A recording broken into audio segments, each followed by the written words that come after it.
I didn't make a video on Ferguson. I tried to several times, but I just became frustrated. So many people on both sides really had knee-jerk responses based on their preconceived narratives. Hardly anyone cared about the facts. It was so he said, she said. One side portrayed Michael Brown as this innocent kid who was walking to his grandmother's house when some racist cop shot him in the back when he had his hands up for no reason. The other side portrayed Michael Brown as this violent thug who initiated it when he punched a police officer in the face and he had it coming. I really do try to be fair. Now, there's no such thing as a totally unbiased person, but I do know that government corruptions and scandals and cover-ups happen quite a lot. But I also know police officers, and I don't want to pin guilt on somebody who may very well have been acting in self-defense and his life was threatened.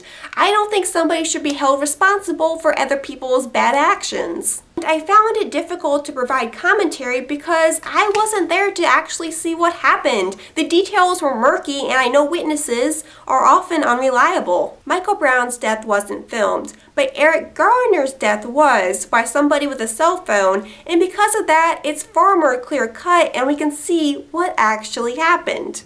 For those who don't know, Eric Garner was suspected of selling single untaxed cigarettes for 75 cents on the street. He died after an NYPD officer put a chokehold on him, got him on the ground. There was a group of officers there. He had his face pushed against the pavement. Yeah, he didn't want to be arrested. He wasn't complying, but he also wasn't acting aggressive or violent or anything. His hands were visible up here. It wasn't an urgent matter. It wasn't a life or death situation where police officers have split seconds to act. It wasn't anything like that. I don't believe the police officer intended to kill him.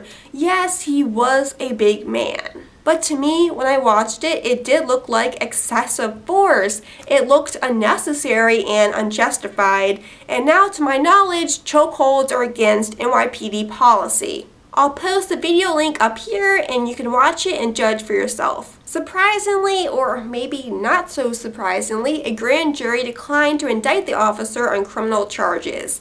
Now, from what I know, an indictment is just being formally charged. It's not saying whether the officer is guilty or innocent yet. This police officer's actions, I believe, were excessive and unjustified.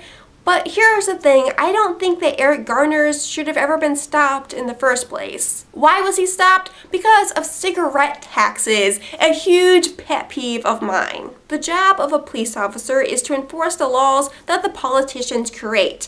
Now, you can argue that police officers shouldn't enforce unjust laws and such, and they should pick and choose, but I think a more reliable solution is to get those bad, unjust laws off the books. NYC politicians have created a booming black market for cigarettes because of their high cigarette taxes. New York State has the highest cigarette tax, $4.35 a pack. New York City adds an additional $1.50 on top of that.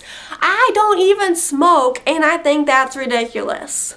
It's pretty clear why, and it's not because, oh, those nice politicians, they want you to quit smoking and make healthy decisions for yourself, blah, blah, blah. Come on, it's because greedy politicians want the money. In New York City, the average price for a pack of cigarettes is about $13 or $14 because of the taxes, and New Yorkers are like, screw that. People are smuggling cigarettes into New York City. It's been estimated that over half of all cigarettes consumed in NYC are smuggled in, and frankly, I don't blame them. Cigarette taxes have created a black market, an environment that can lead to more violent police confrontations over something so petty, so non-violent. Just selling cigarettes on the street to willing people, a voluntary and consensual exchange. The situation is sad all around. A man, Eric Garner, is dead because of dumb laws. The officer's actions, I believe, were excessive, and I do think there needs to be some accountability there. It's just sad all around.